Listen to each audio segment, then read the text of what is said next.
Eu queria compartilhar com vocês, porque eu estava lendo um livro sobre influência. E eu acho que a gente vive nesse mundo hoje onde a gente é moldado. E quantos de nós sonhamos em sermos influentes? E nesse tempo onde eu fiquei parado, eu aprendi várias lições. Principalmente sobre que grau eu gostaria de gerar ou de fato ser uma influência na minha história, na minha vida e ministério. E existia um livro muito interessante, escrito por um dos engenheiros do Google, Steven Sieka. Ele escreveu um livro chamado Who is Bigger? Quem é o maior? E ele foi listar os 100 nomes de pessoas mais influentes da história, baseado na pesquisa que eram feitas através desses nomes, mas não só isso, a influência artística, moral, legislativa e escolástica. E baseado nessas pesquisas do Google, ele foi começar a elencar quem são as pessoas mais influentes da história. Eu não vou mencionar todos aqui, mas eu fiquei muito impressionado com os 5 primeiros. O 5º lugar, o grande presidente Abraham Lincoln, durante a Guerra Civil Americana, que contribuiu também para a abolição da escravatura. Em 4º lugar, William Shakespeare. Se você é um cara romântico, você sabe que ele foi alguém que escreveu algumas peças e até hoje ele molda grande parte digamos assim, da arte contemporânea a partir dos seus ensinamentos. 3º lugar, Maomé, o principal nome fundador do islamismo. Na vice-liderança, o grande estrategista de guerra, Napoleão Bonaparte. E em primeiro lugar, mas muito, muito distante, um tal de Jesus Cristo de Nazaré. É interessante que a gente fica feliz como se fosse assim, e é claro, a gente pode celebrar que Jesus foi o maior influenciador, ou aquele que é o mais famoso, mas é um paradoxo quando você entende que Jesus não saiu mais de 150 quilômetros de onde ele nasceu. Quem é esse Jesus que foi o maior influenciador, que 2000 anos depois, no meio de uma celebração que o mundo faz, nós estamos reunidos na presença e no nome dele, celebrando o seu nome? O que esse Jesus nos ensina nos dias de hoje, que nós podemos aprender olhando para a sua história? Porque, assim, eu não estou muito preocupado, irmãos, com o que talvez vão pensar de mim, porque eu me sinto em casa, mas talvez Deus me trouxe aqui para te chacoalhar e fazer perceber algumas coisas que eu demorei muito para perceber. E nesse mundo de influência, qual foi a tática ou o dinamismo que Jesus usou para ser esse maior influência de todos os tempos? Porque, eu não sei você, eu queria que você me ajudasse a pregar agora, queria que você respondesse, levantando a sua mão. Quem aqui fez um plano de vida para 2025? Levanta a mão. Pode ser perder peso, pode ser ler mais, pode ser cuidar da sua família. Agora você não levanta a mão porque eu não quero te envergonhar. Quem ainda não começou, porque afinal o Brasil só começa depois do carnaval. E você percebe que nós temos um problema chamado procrastinação. Porque todos nós sabemos que precisamos mudar, mas a gente fica empurrando, daqui a pouco, amanhã, hoje nunca chega. E Jesus foi alguém que nos ensinou através do seu evangelho, que antes de sermos uma influência para o mundo, e eu vos falo como um pastor de comunidade, eu fui chacoalhado pelo Espírito, que eu precisava ser um grande influenciador na minha casa. Eu precisava parar para aprender a influenciar a vida dos meus filhos, da minha esposa. Porque se nós queremos mudar o mundo, Jesus estava preocupado, não só, e é claro que ele sabia que a sua mensagem chegaria aqui hoje em Fortaleza, mas o seu trabalho foi em volta da mesa. O seu trabalho foi com os seus amigos. O seu trabalho foi no seu púlpito de vida, no dia a dia. O seu poder de influência não foi como um microfone que todos escutavam, não, mas é no dia a dia, no partir do pão, na comunhão, na caminhada. Esse Jesus, então, que foi o maior influenciador, irmãos, ele não teve uma grande plateia ou plataforma. Foi crescendo e porque as pessoas ficavam tão impressionadas com o exemplo do mestre, que eles queriam replicar essa história. E essa história, então, ela é uma história da minha vida. Eu queria compartilhar um testemunho. Porque assim como o pastor que me faz, ou seja, é de fato um sujeito causando uma força externa em outra pessoa, eu de fato acredito que para vivermos o melhor da nossa história, talvez antes de sairmos correndo, tentando alcançar alguns objetivos, nós precisamos parar. Para aprender com Jesus de Nazaré, como nós podemos ser influenciadores, como nós podemos aprender com este Jesus que tanto influenciou. Eu gostaria de ler um texto. Esse texto Deus falou muito comigo. Está no Evangelho de João, no capítulo 21. E você pode acompanhar conosco, abrir sua Bíblia. E se você também quer anotar a pregação, os estudos têm mostrado que 83% das pessoas que anotam pregação vão para o céu. Então, anote, para que você possa viver isso. João capítulo 21, a partir do versículo 3. Diz assim a palavra do Senhor. Vou pescar, disse-lhe Simão Pedro. E eles disseram, nós vamos com você. Eles foram entrar no barco, naquela noite não pegaram nada. Ao amanhecer, Jesus estava na praia, mas os discípulos não o reconheceram. Ele lhes perguntou, filhos, vocês têm algo para comer? Não, responderam eles. Ele disse, lance a rede do lado direito do barco e vocês encontrarão. Eles lançaram e não conseguiu recolher a rede, tal era a quantidade de peixes. O discípulo a quem Jesus amava disse a Pedro, é o Senhor. Simão Pedro, ouvindo dizer isso, vestiu uma capa, pois havia tirado, e lançou-se ao mar. Os outros discípulos vieram no barco arrastando a rede cheia de peixes, pois estava apenas cerca de 90 metros da praia. E quando desembarcaram, viram ali uma fogueira, peixe sobre a brasa e um pouco de pão. Disse-lhe Jesus, traga alguns dos peixes que acabaram de pescar. Simão Pedro entrou no barco e arrastou a rede para a praia. Ela estava cheia, tinha 153 grandes peixes. Embora houvesse tantos peixes, a rede não se rompeu. Jesus lhe disse, venham comer. Nenhum dos discípulos tinha coragem de perguntar, quem és tu? Sabiam que era o Senhor. Jesus se aproximou, tomou pão e deu a eles, fazendo o mesmo com os peixes. Esta foi a terceira vez que Jesus apareceu aos seus discípulos, depois que ressuscitou dos mortos. Depois de comerem, Jesus perguntou a Simão Pedro, Simão, filho de João, você me ama realmente mais do que estes? Disse ele, sim, Senhor, tu sabes que eu te amo. Disse Jesus, cuide dos meus cordeiros. Novamente Jesus disse, Simão, filho de João, você realmente me ama? Ele respondeu, sim, Senhor, tu sabes que eu te amo. Disse Jesus, pastoreia as minhas ovelhas. E pela terceira vez ele disse, Simão, filho de João, você me ama? Pedro ficou magoado porque Jesus lhe tinha perguntado pela terceira vez, você me ama? Ele disse, Senhor, tu sabes todas as coisas e sabes que eu te amo.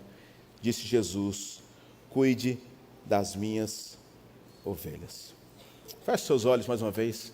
Pai, eu te peço em nome de Jesus.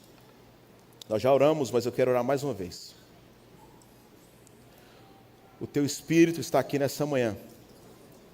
E é o único capaz de nos transformar, nos persuadir. Eu oro para que cada um que vai ouvir essa mensagem, essa palavra, possa ser transformado na medida que é necessário. De modo que eu creio que nós iremos celebrar no final deste culto, porque restauração há de chegar neste lugar. Milagres vão acontecer neste lugar. E salvação irá chegar nesta casa, nessa manhã. Eu oro assim, em nome de Jesus. Se você crê nisso, diga um amém bem forte aonde você está. Pedro, um dos grandes amigos de Jesus. Quando você vai fazer uma exegese do texto, ou seja, olhar para o texto, você precisa entender o contexto que ele é escrito. E Pedro, junto com João e Tiago, foram os 3 discípulos que estavam mais próximos dessa caminhada com Jesus. Eles viram Jesus fazer grandes milagres. Eles viram Jesus sendo este homem da influência. E eles perceberam nessa dinâmica como Jesus era especial. A começar no capítulo 5 de Lucas, eu não sei se você se recorda, mas quando o próprio Jesus, o Messias, chama Pedro, que estava pescando com os seus amigos, e Jesus diz, a partir de hoje você não mais será pescador de peixes, e sim pescador de... O texto é muito interessante porque diz de fato que Pedro deixou tudo o que tinha e seguiu Jesus. E eu acho que você concorda comigo, às vezes a gente lê algum texto da Bíblia e assim, a gente não vai a fundo e acha normal, mas espera aí, quem é que deixa tudo para seguir alguém? O que fez Pedro largar tudo e falar assim, eu vou te seguir? É no mínimo interessante isso. E esse conceito, esse contexto é muito importante a gente entender, porque se hoje em dia várias pessoas querem ser influenciadores ou famosos ou Se é uma criança como meu filho que quer ser um grande jogador de futebol, nós temos pessoas que têm vários sonhos. Mas naquela época, talvez o maior sonho de uma criança era se tornar um rabino, mestre da lei. Era a coisa que mais trazia ao seu coração respeito, notoriedade. Não era um tipo de influência efêmera, mas de fato algo que poderia passar de geração em geração. E para você entender como funcionava a escola rabínica ou judaica naquele tempo, as crianças começavam dos 6 aos 10 anos, no que é conhecido pela lei judaica ou pelo judaísmo, o Beit Sefer. E o Beit Sefer, as crianças iam estudar o que nós conhecemos como a lei mosaica, ou a Torá, o Pentateuco. Os 5 primeiros livros da Bíblia. Gênesis, Êxodo, Levítico, Número e Deuteronômio. Eles não só iam estudar, mas preste atenção, os melhores alunos, eles passavam para uma outra escola, agora dos 11 aos 16 anos. Mas eles não só decoravam, pasmem, os melhores alunos, eles sabiam decorar dos 5 primeiros livros da Bíblia. Só os melhores agora iam para uma outra escola judaica chamada de Beit Talmud. E agora dos 15 aos 16, 15 anos, eles iriam ser ensinados pelos mestres da lei. E agora não era só os 5 primeiros livros, mas os 39 livros do Velho Testamento. Você imagina passar 6 anos ali estudando e tentando chegar e ser aprovado. Se você acha que é difícil, aqui no Ceará é um pouco mais fácil, que é impressionante como aqui é livre de aprovação em tudo. É impressionante, não sei se é verdade, mas todo outdoor tem o melhor aluno de medicina. E é várias escolas diferentes aí, eu não sei como é que eles fazem essa medição. Mas enfim, meu irmão, por exemplo, ele passou no ITA e veio estudar aqui em Fortaleza. E é impressionante como esse nível, como as pessoas aqui, elas são assim, eu não sei, é uma facilidade. Talvez naquele tempo de Jesus nós teríamos mais rabinos em Fortaleza do que qualquer outro lugar do Brasil.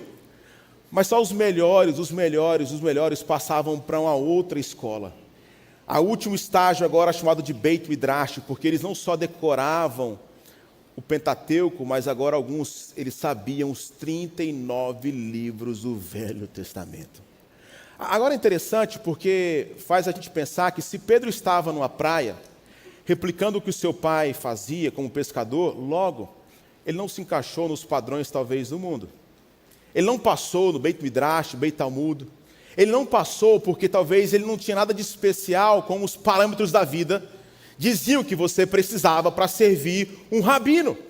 Porque agora na última escola judaica, eles de fato seriam ensinados por um rabino. Existia uma expressão hebraica que é o seguinte, que a poeira levantada pelos sapatos ou pelas sandálias de um rabino que pudesse cobrir o seu talmidim, que era aquele que estaria sendo ensinado. Aonde o rabino ia, o discípulo ia atrás. Agora, se Pedro estava em uma praia replicando o que seu pai fazia, logo, ele não preencheu os pré-requisitos do mundo. Agora você entende um pouco mais por que este homem larga tudo para seguir Jesus. Porque a fama de Jesus já era grande. E quem era Jesus? O rabino dos rabinos.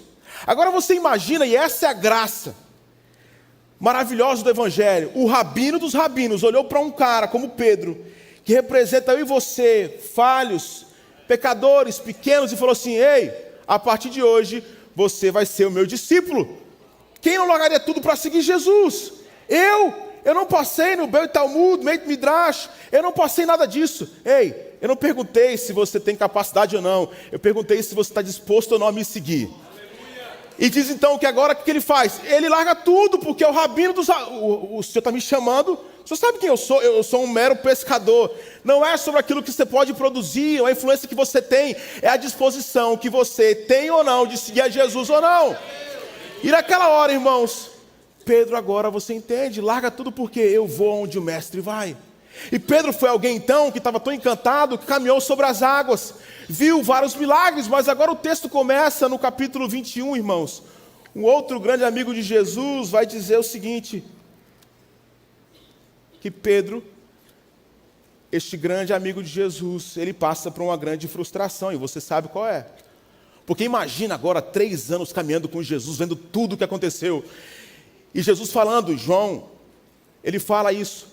Eu vou rogar ao meu Pai, Ele vos dará outro Consolador, para que estejais com vocês, de agora para todo sempre. Eu vou morrer, mas o meu Espírito vai estar com você. João 14,16. Eles não entendiam. E Jesus então chega para Pedro um dia e fala assim, Pedrão, você me ama? É claro, Jesus, estou contigo e não abro. Eu sei que você me ama, mas você vai me trair. E você vai me negar 3 vezes. Está maluco? Imagina se eu te perguntasse aqui, quem vai negar Jesus? Ninguém ia levantar a mão. Imagina o melhor amigo de Jesus, Pedro. E Jesus fala assim, cara, infelizmente, o seu coração ainda é pecaminoso. E por mais que você professe que me ame, que você levante sua mão aqui na videira domingo de manhã, e a gente fala, Senhor, eu te amo, às vezes vai vir um irmãozinho, um abençoado, que vai te cortar no trânsito quando você sair daqui. E glória a Deus que salvação não se perde, irmão. Porque se perder, está todo mundo perdido aqui.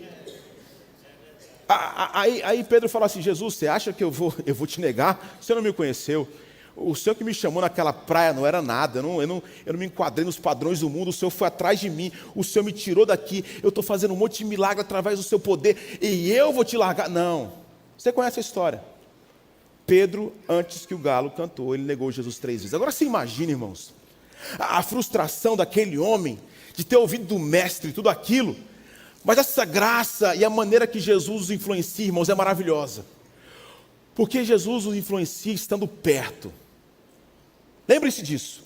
Agora Pedro está talvez em uma depressão e uma vontade de morrer, porque o texto agora no versículo 3 começa dizendo, vou pescar. Aonde foi que Jesus tirou Pedro? Da pesca.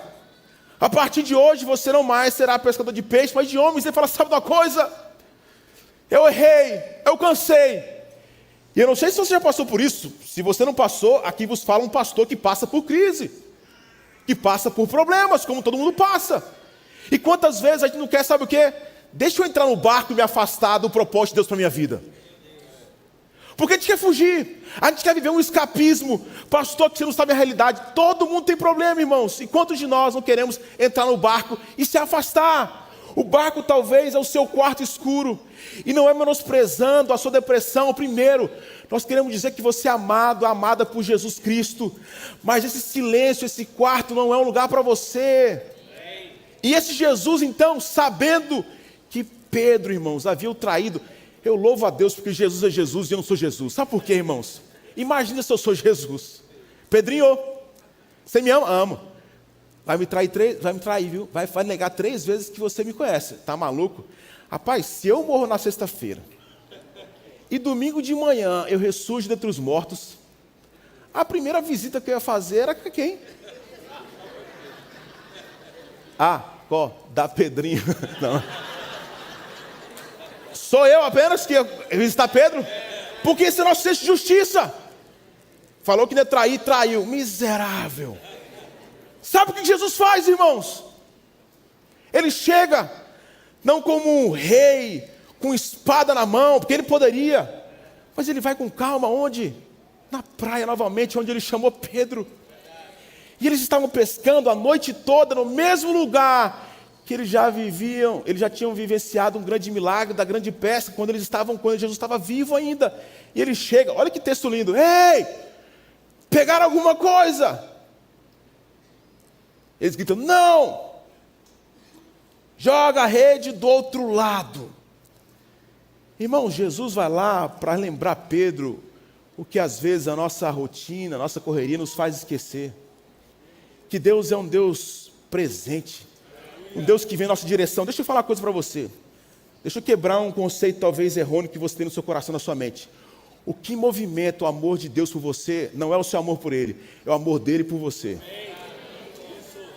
Porque se fosse, irmãos, por meritocracia, nós estaríamos perdidos.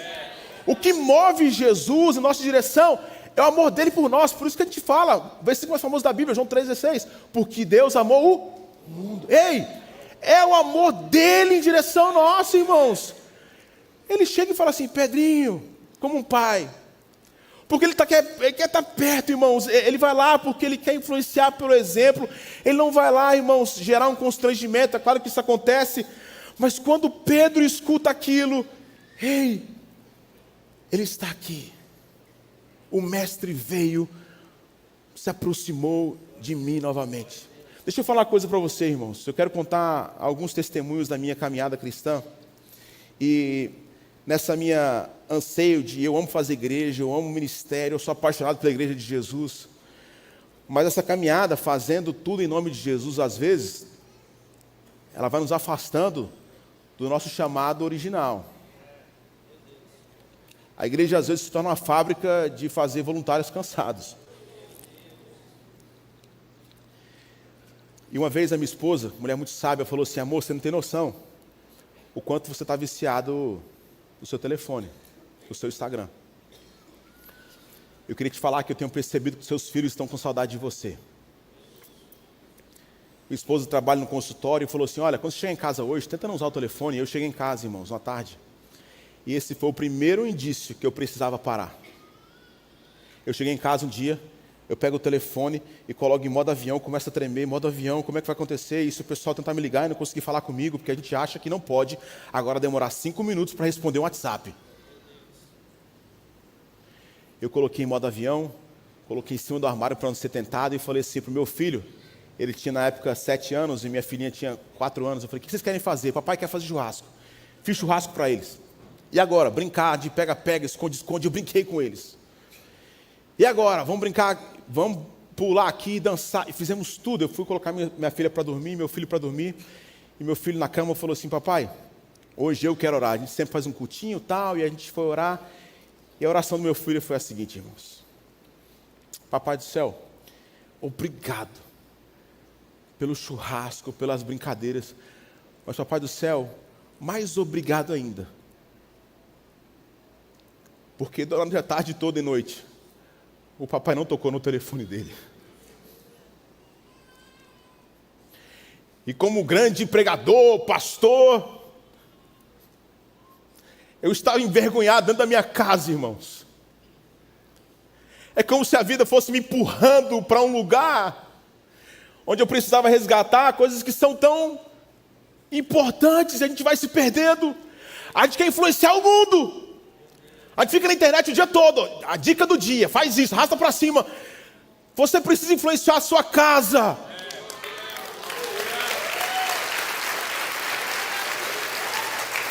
Os seus filhos estão com saudade de você.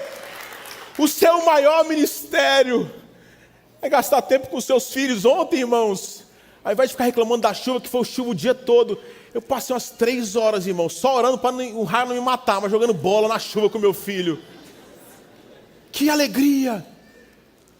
E Jesus era o Jesus que: ei, Pedro, eu não estou aqui para discutir, porque eu sei que você errou, mas o que ele faz? Ei, é tentando gerar comunhão. Pegar alguma coisa. E naquela hora, irmãos, imagina o constrangimento, porque essa história é maravilhosa. Porque quem escreve esse evangelho é João. E quando você conhecer João, que nós vamos para o céu, amém? Você vai chegar lá: tudo bem, eu sou Lucas Costa, tudo bem, e você? Eu acho que até hoje ele vai falar assim: eu sou o discípulo a quem Jesus ama. Porque João se auto-intitulava. Aí ele escreve no evangelho dele: e o discípulo que Jesus amava disse a Pedro: Pedro é o mestre.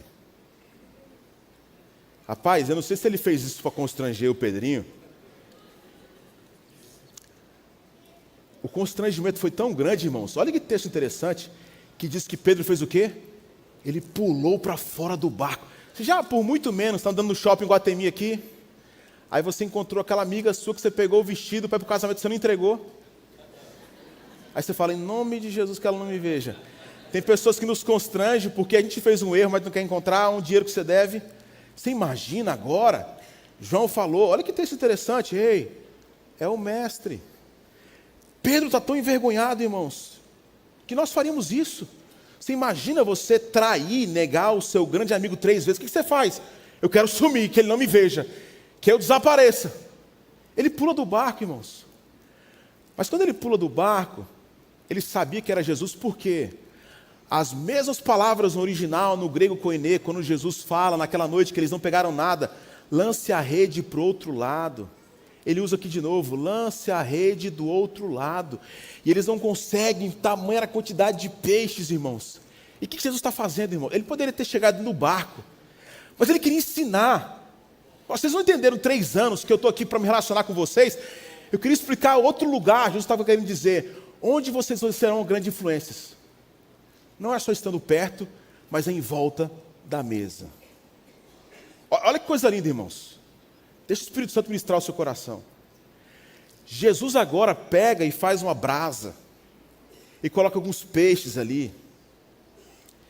Ele prepara um ambiente. Por isso que a gente acabou de celebrar, e eu achei lindo o que a gente ouviu aqui, A Santa Ceia, irmãos, não é para quem está preparado, porque se a gente for... Eu já ouvi isso tanto, eu vim de um contexto de uma igreja muito histórica, e não estou falando mal dessa igreja, mas eu lembro como se fosse hoje, o pessoal falava assim, ó, porque não entendia as palavras do apóstolo Paulo, quando ele dizia, olha, se você está comendo para si, está em pecado, você está comendo condenação. A ideia ali é porque eles não repartiam pão. Mas ninguém é merecedor de comer isso aqui não, irmãos. Ninguém, porque a gente é pecador. Inclusive, para mim é uma contramão. Aquele que acha que é digno, não tome a ceia, porque você não é. Porque todos nós somos pecadores. Eu me lembro dessa igreja que eu vim que eu fiz parte, o pessoal ficava olhando assim, ó, porque o cara não pegava da ceia porque estava em pecado. O cara ficava, não comeu a ceia não, ó. Que ideia troncha é essa? Ninguém pode fazer parte dessa mesa, nem Pedro, nem João. O que ele faz? Ele chega e prepara a mesa. Eu sempre digo isso. O conceito de pecado, ele é inserido no Éden. Quando Adão e Eva comeram e depois repartiram. Deixa eu explicar. Santidade e evangelho é o oposto. Em nenhum lugar da Bíblia você vai ver Jesus comendo para repartir. Ele reparte para depois comer. Se não tiver pão suficiente na sua casa e você ama os seus filhos, o que você faz? Come. Esse é o evangelho. E esse Jesus agora prepara essa mesa para fazer, sabe o quê? Ei, eu não vim para julgar, eu vim para restaurar. Porque às vezes o pecado vai fazer com que você entre no barco e se afaste. Jesus não vai aparecer no barco, cheguei, está afastado, é? Não! Ele não só chama, mas ele prepara uma mesa para falar assim, ei, por que você está distante? O que fez você ir tão distante? Filho, a mesa está preparada. Uma das passagens mais marcantes do Evangelho para mim aconteceu no domingo pela manhã, quando Jesus morre na sexta-feira, sábado, da dúvida, domingo ele ressuscita, irmãos. Sabe o que Jesus faz? Ele vai atrás de um Pedro da época, porque Pedro era insignificante, ninguém sabia quem era Pedro. Como também 2 discípulos a caminho de Emaús. Lembra dessa passagem? Jesus ressuscita e não vai falar com seus amigos, ou ele não vai visitar Herodes, ou o Império Romano, ou Pedro. Sabe o que ele faz? Ele vai andar com 2 homens comuns para um povoado chamado Emaús, 9 quilômetros, e caminhando e explicando com muita paciência. Jesus é gracioso demais, irmãos. Que sou eu, depois de morrer e ter sofrido, domingo eu ia cortar a cabeça de um monte de gente, irmãos. Mas sabe que Jesus vem? Aí ele vai lá, ele tem paciência até o momento em que ele entra naquela casa. E quando é que eles percebem que Jesus é Jesus? E ao partir do pão, os nossos olhos se abrem e reconhecemos quem... É lindo isso, irmãos. Agora imagine isso aqui em nome de Jesus. Eu não sei o que te fez às vezes entrar no barco, e às vezes pode ser um ativismo, pode ser uma traição, pode ser um pecado escondido, pode ser uma frustração tão grande, pode ser uma doença e você não quer mais saber de nada, e você entra no barco e fala, vou pescar. E Jesus, Ele te faz repousar, Ele te trouxe aqui hoje para te lembrar que Ele te ama, mas não só isso, Ele te prepara uma mesa para falar assim, filho, não é porque você fez isso, é assim, filho, como é que a gente pode conversar, como é que você está? Não é nada invasivo. Esse Jesus, Ele prepara essa mesa, irmãos, Ele fala assim, ei, vem para cá, eu quero gastar esse tempo com você. Lembra da minha frustração com meu filho, que foi um profeta de Deus? Depois de passar um ano nos Estados Unidos, a gente de fato, foi uma loucura, porque eu sou muito ativo e eu de fato me desliguei. Eu fui intencionalmente para lá para cuidar da minha família. E naquele lugar, vivendo tantas experiências, a gente de fato viveu muitas experiências maravilhosas, que eu nunca poderia viver, Deus nos proporcionou isso. Meus filhos andavam pela ilha que a gente morava, para cima e para baixo, a gente teve a oportunidade de conhecer a Disney. Meu filho joga muito bem futebol, e jogou no time lá, jogava contra os filhos do Messi. Pensa no negócio, não estou brincando não. E eu cheguei para o meu filho e falei assim, Lucão, queria preparar o coração dele, porque nossa vontade nunca foi de ficar lá. Nós queríamos ser tratados para recomeçar de um jeito diferente, com outro ritmo no Brasil.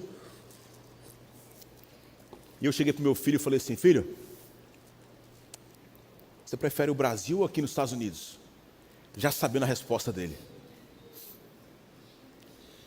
O que você prefere? Aí ele pensou e falou assim: papai, eu prefiro aqui nos Estados Unidos. Eu falei: é claro. Melhor amigo do Mickey, tem o WhatsApp do Pateta, joga a bola aí com os filhos do Messi. Aí ele falou para mim assim: não, papai, não tem nada a ver com isso. Eu prefiro aqui, porque aqui eu tenho mais tempo com você.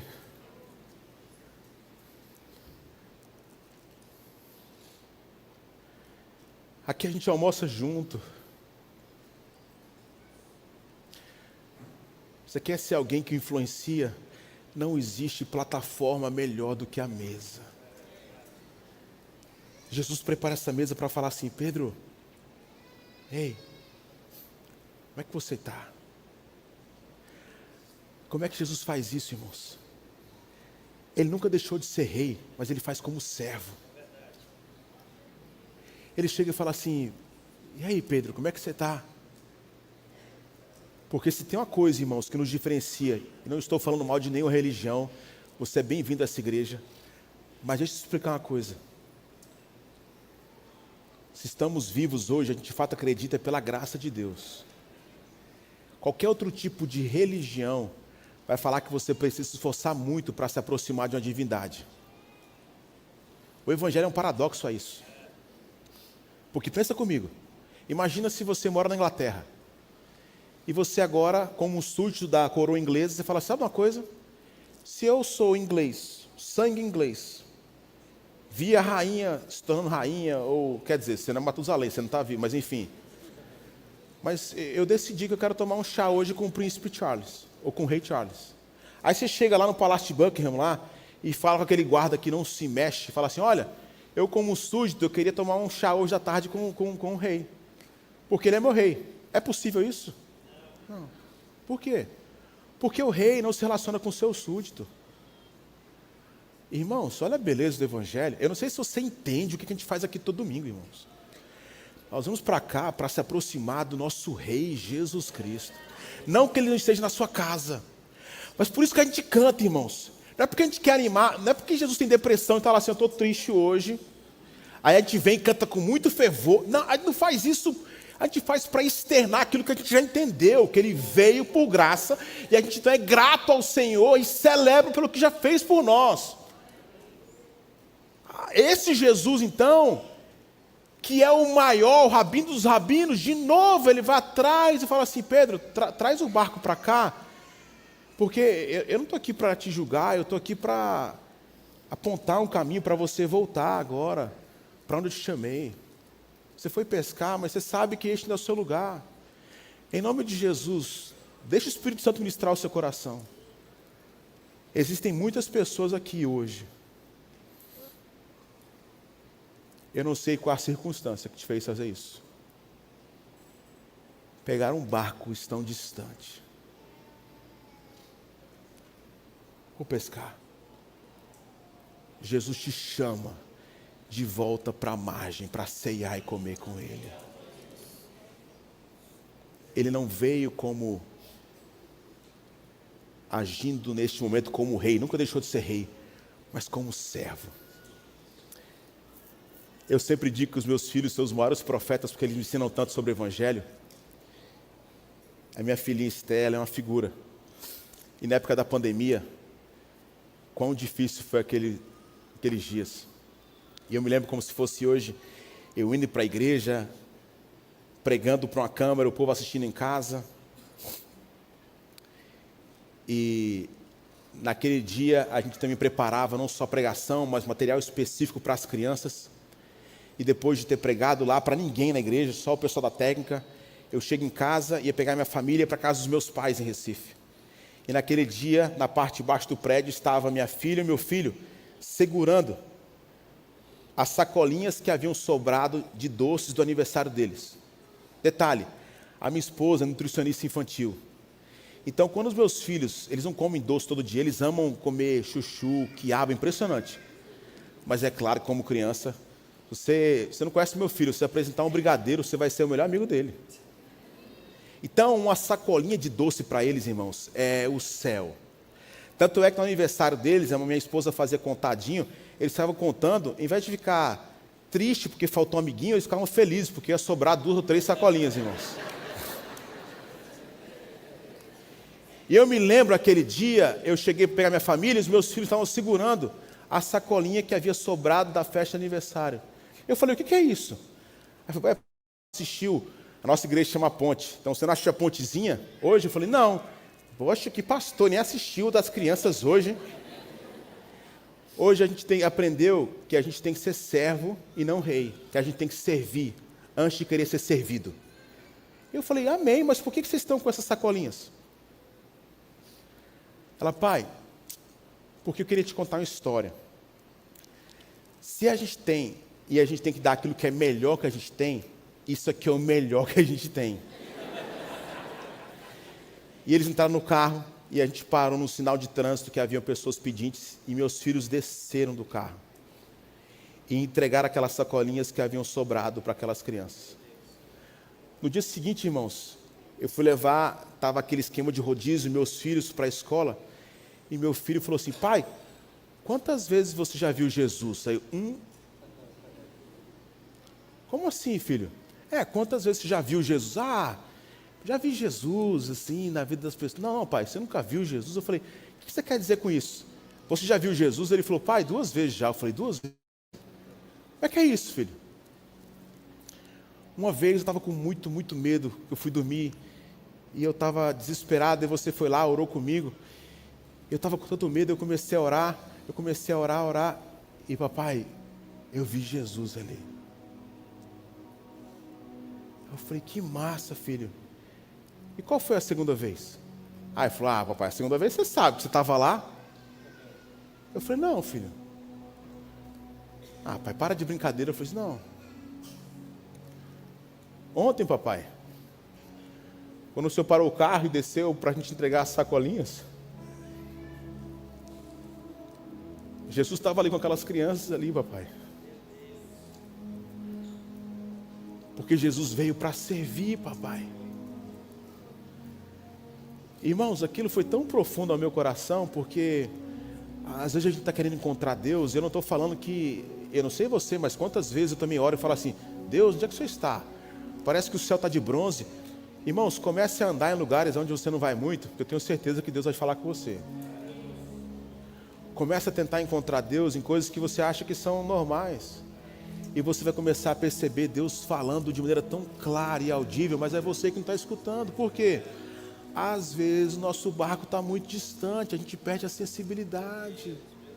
Aí Jesus, quando prepara tudo isso, irmãos, que ele fala, ei, eu quero estar próximo, em volta da mesa, servindo. Aí o ambiente estava preparado. Aí Jesus faz, talvez, perguntas que a gente está acostumado, porque esse texto é famoso. Eu queria que você esquecesse o nome de Pedro e que você colocasse o seu nome no lugar de Pedro. E nós cremos que o Espírito Santo está aqui em espírito e em verdade. E agora Jesus está te perguntando, Pedro, você me ama? Qual a sua resposta? É claro. Quem teria coragem de falar não? Mas esse é o nosso problema, irmãos. Porque nossa resposta é religiosa. Quem teria coragem de falar assim, não, não te amo? Se você é casado, você vai me entender. Às vezes minha esposa sai de casa e fala, amor, você pode lavar a louça? Eu vou, claro, amor.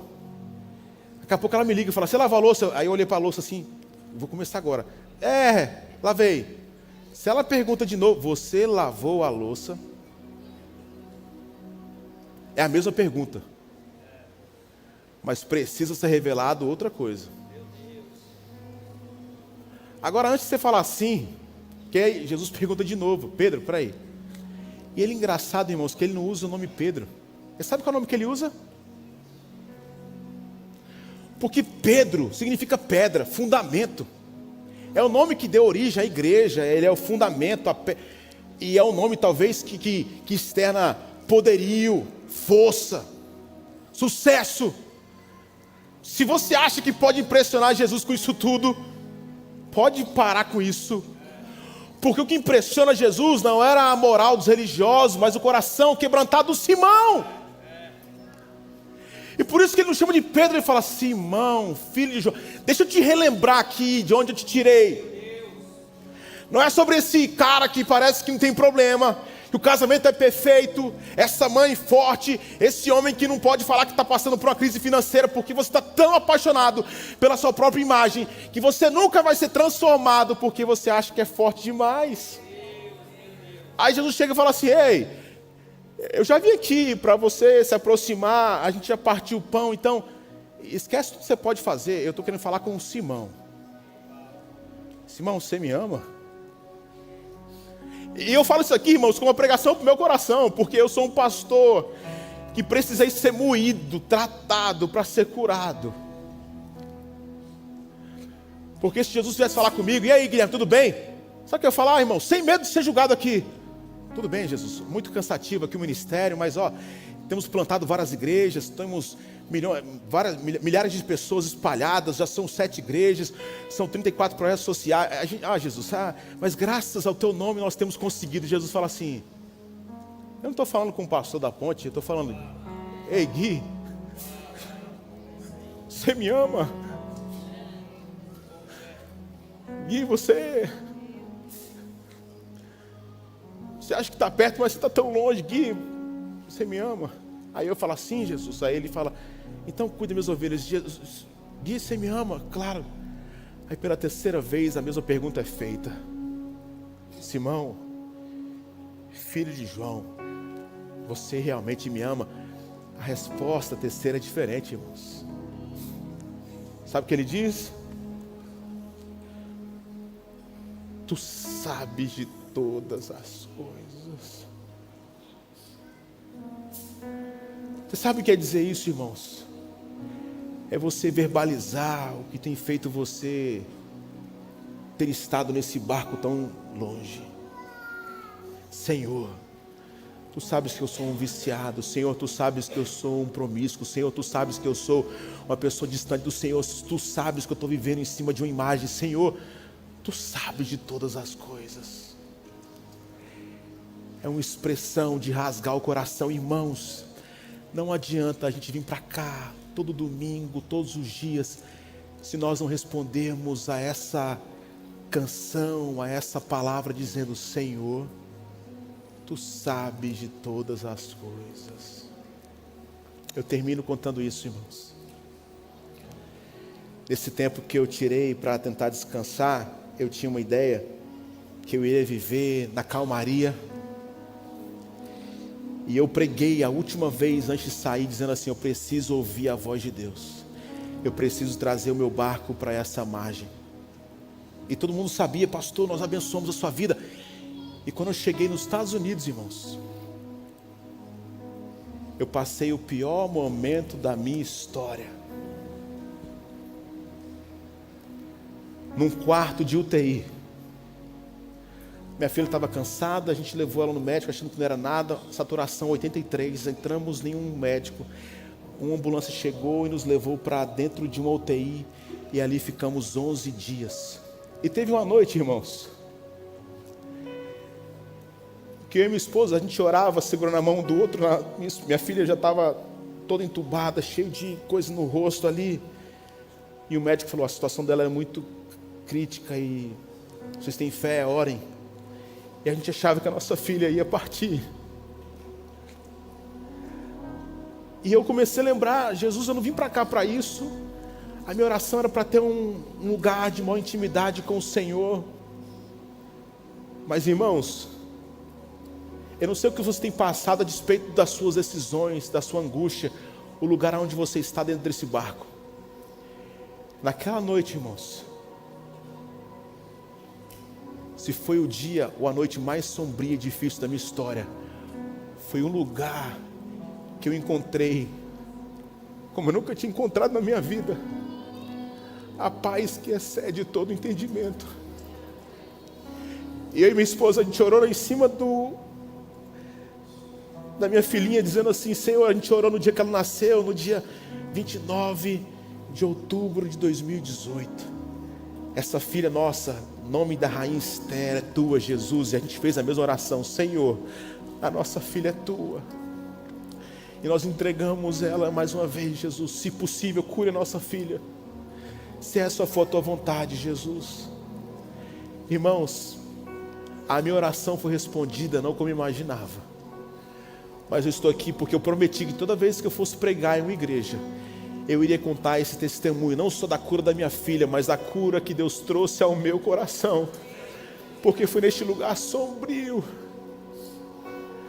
que eu consegui responder, talvez como pastor, depois de muito tempo: Senhor, Tu sabes de todas as coisas. Tu sabes o pecador que eu sou.